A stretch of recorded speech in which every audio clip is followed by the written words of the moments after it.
So yeah, really, I mean, the Army, the Department of the Army, this is very much the backbone, foundation of the military in general. When John Wayne and James Rayner and George Washington roll off the Monitor Dreadnought into the saloon at the National Security Agency and get fucking shit-faced off a Texas Mickey of vodka and whiskey and need a department of figuring out whether a motherfucker's Chinese or Japanese, yeah, we'll get there.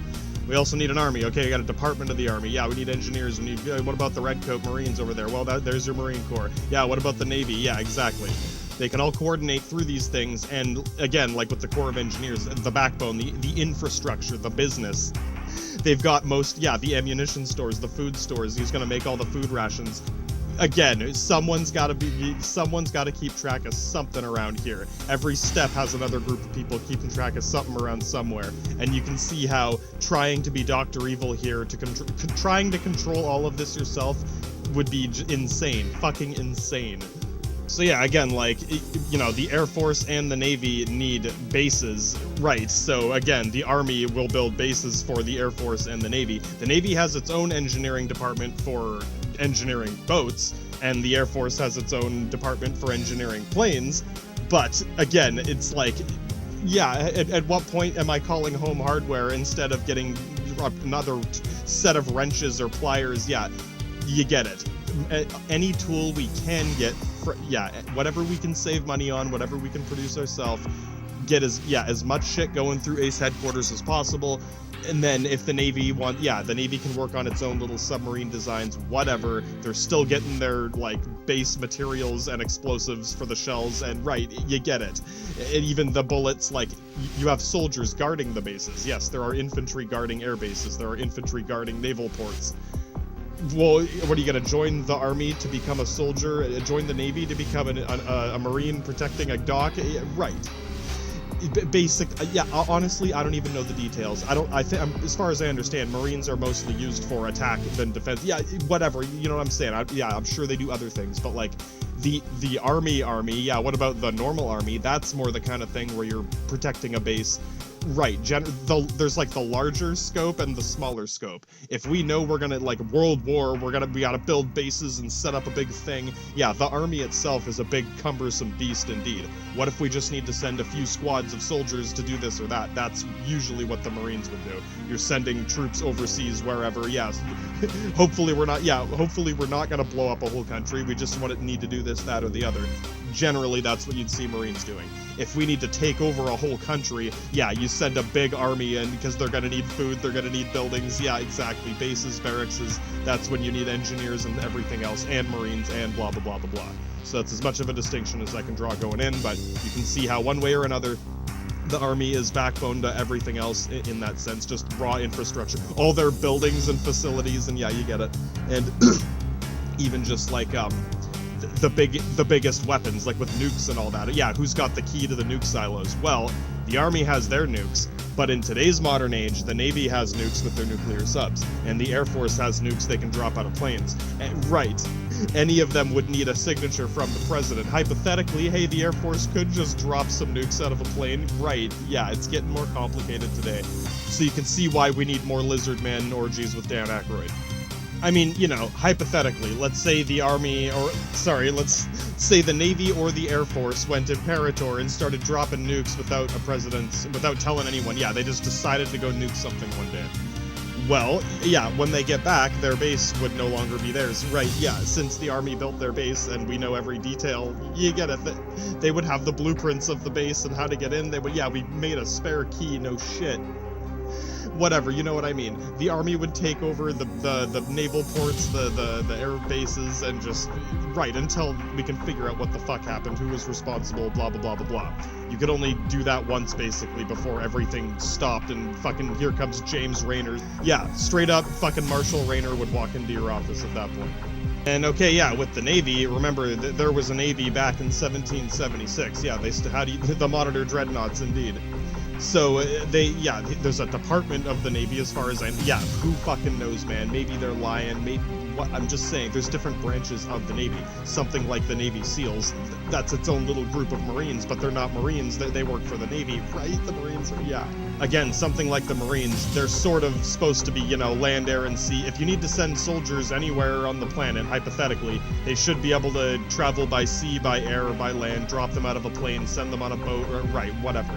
Of course, the Air Force has their paratroopers, the Navy has their SEAL group, yeah, they still have their own things. But going back in the fucking day, bud, yeah, if we gotta send troops on boats, or, oh, we gotta sending them over in planes, yeah, usually they'd look to, these guys are supposed to, you should be able to send Marines, drop them onto a mountain or into the water or fucking whatever, yeah, I don't know.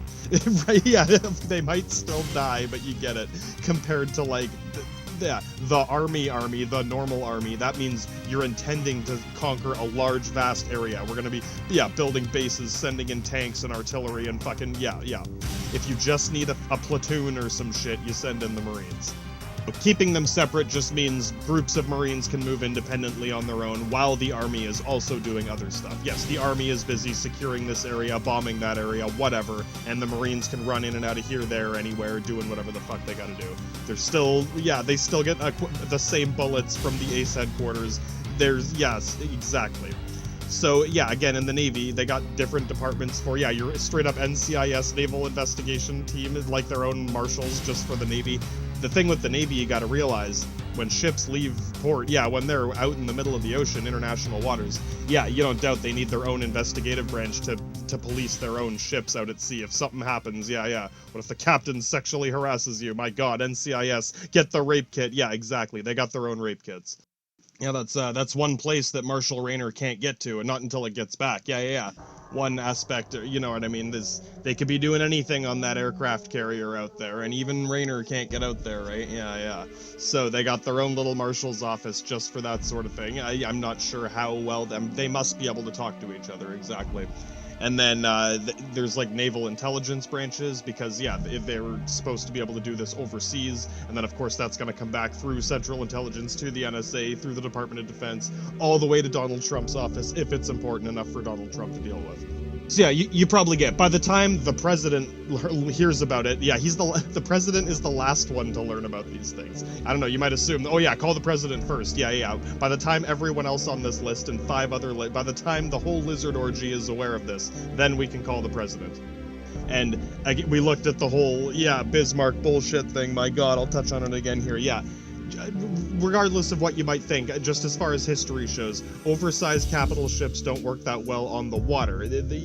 I mean, whatever, maybe in space, yeah, things might change when we get into fucking Space Marine Star Wars with the StarCraft fucking Marshal Rayner here. But on the sea, if you make a giant Bismarck battleship, all you gotta do is poke a hole in the ship and it'll sink. Right, and the bigger it is, the faster it'll start. Yeah, you get it. It's a liability in this theater of warfare. So the U.S. Navy focused on, yeah, destroyers, aircraft carriers, submarines, and the aircraft carrier is very much a big capital ship, but it's like, yeah, they've Ace headquarters worked with them to figure out how big they could make it before it was excessively big. Well, yeah, at this point you might as well build 2 of them instead of 1. Yeah, I mean, think about it. Since you're just using them to transport soldiers and aircraft around, it doesn't need to have heavy armor or big guns on it. It just needs engines and a platform to move these things, and then you protect them with destroyers and submarines. So, yeah, it's a risky gamble indeed, but it sure paid off for them. There's a reason they're, yeah, right? And I don't know, I mean, they don't build Bismarcks. That's just, yeah, there ain't no Bismarcks coming out of this Navy. Don't worry, guys, you weren't the only one. Everyone went Bismarck bullshit, except for the States, unless they didn't have the resources to in the first place. The ones that didn't just couldn't afford it. But yeah, Japan built some huge fucking carriers. Their few carriers were bigger than the American carriers, but there were less of them, right? They probably could have built almost twice as many carriers if they sized them down. Yeah, I ain't telling you guys what you should have done. My recommendation would have been to try to, yeah, those ones were a little too big. I guess they were thinking 1 or 2 of them should have been enough for this, that, or the other. But realistically, 3 or 4, they got defeated by 3 or 4 smaller ones, so whatever. Anyway, there's another important thing that the whole Department of the Navy itself has to be responsible for, I guess, is, remember, border security. Half of the U.S. border, or good, whatever, yeah, the coastlines, both of them. And there's the whole international waters thing. That's kind of, as far as I understand, the main reason there's a Coast Guard separate from it is, yeah, well, how many ships are in your Navy? Yeah, how many, yeah, that's one reason. It's mostly just corvettes, smaller ships, but that way the Coast Guard can focus mainly on like immigration type stuff and yeah, individuals in small boats, as opposed so that the fucking Navy, yeah, the Admiral doesn't have to go over there with fucking Navy SEALs just because some drunk guy in his boat, like Carlos crashed his boat in Cuba, or yeah, you get it. Anything involving individuals and they're in what might normally be considered police work, right? Working with the Marshal here. The Marshal wants to know if someone's going to invade by coast. So the Coast Guard, it's like that 12-mile gap. Once you go 12 miles out, you're in international waters. Once you're in international waters, it's the executor's domain of the fucking right. That's where the Navy would be. Within that 12 miles, it's like, well, police boats, yeah, the Coast Guard is sort of has the right of way in that theater. Yeah, it is normal for the Coast Guard to come in and out of that 12-mile zone and work in between, because it's mostly smaller corvette ships that are just dealing with individuals drunk on their boats or smuggling drugs or whatever, yeah. If there's a war with a Navy, if the fucking Kriegsmarine rolls in, then the Navy will come. Same with like search and rescue or, salvage or whatever. Obviously the Navy will help if they can, but the Coast Guard is in a position to respond to, yeah, sinking boats, if your fishing boat is sinking, whatever.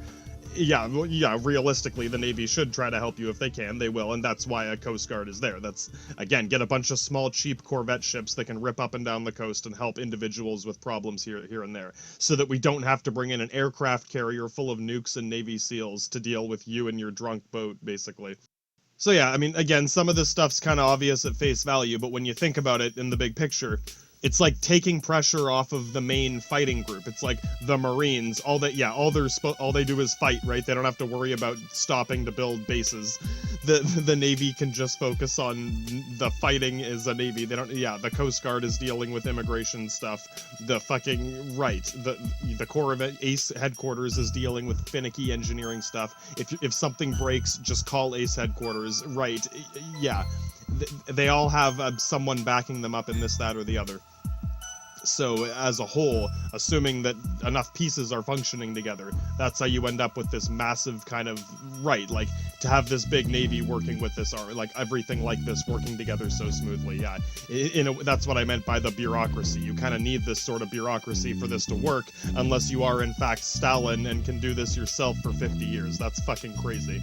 And then as far as I know with like the National Guard, that's mainly just the reserves, basically. So a bunch of people sign on for like National Guard reserves, and in the event of a Praetor apocalypse of the fucking executor, then they may in fact have to go fight. Right, yeah, it just means you're the last in line. Right, we're not, yeah, they're probably not going to send you to Afghanistan or fucking Iraq or Baghdad or fucking China or whatever. But if the Chinese communists come here, yeah, right, whatever, you get what I mean. It's the quote-unquote bottom of the barrel, but I mean, whatever. It's, again, kind of like with drafting. If you get drafted, you could join the National Guard Reserve, and you will only have to fight if the country gets invaded, kind of thing. There, again, options and getting around the quota of how many people are in the army. Well, the army, yeah, exactly. The National Guard might be different, right? We can take people from the National Guard and put them in the army. Yeah, exactly. And I guess as far as I can speculate, you might be wondering, well, why didn't a lot of, yeah, you'd think a lot more people would have done this instead of, like, going off to Vietnam and not wanting to. As far as I could, like, yeah, I can't blame a lot of them for not knowing more about it, but I would guess that if they did try to run away or whatever and then go, I don't know, yeah, like, yeah, drafting is stupid. It's unnecessary in almost any case. And yeah, right? Instead, you could do something like this, as you might get this complicated fucking bureaucracy nonsense. This way they don't have to. This is how they were able to stop drafting and conscripting and whatever, right? It's still, yeah, the last fucking option, no kidding. But this way, it's like, oh no, we have reserves. We have state trooper reserves, National Guard reserves, fucking Coast Guard boats, yeah, FedEx planes for fucking airmail, yeah, priority airmail from the postal postman. We have many options. Yeah, I mean, really, becoming a postal worker would be one way out of it. In way, yeah, there are options indeed, and this is the thing about the whole, like, you might get too. It's like if you want to be peaceful and not fight, and it's like, okay, I'm just, ignoring the problem won't help. If you knew more about it, you would know about all these options. But think about it. Imagine you didn't know one way or the other. Like if you were more ignorant back in the day, thinking, oh, if I don't join the army, I'll get arrested or I have to leave the country. Well, yeah, I don't want to get arrested or leave the country, so I guess I have to join the army.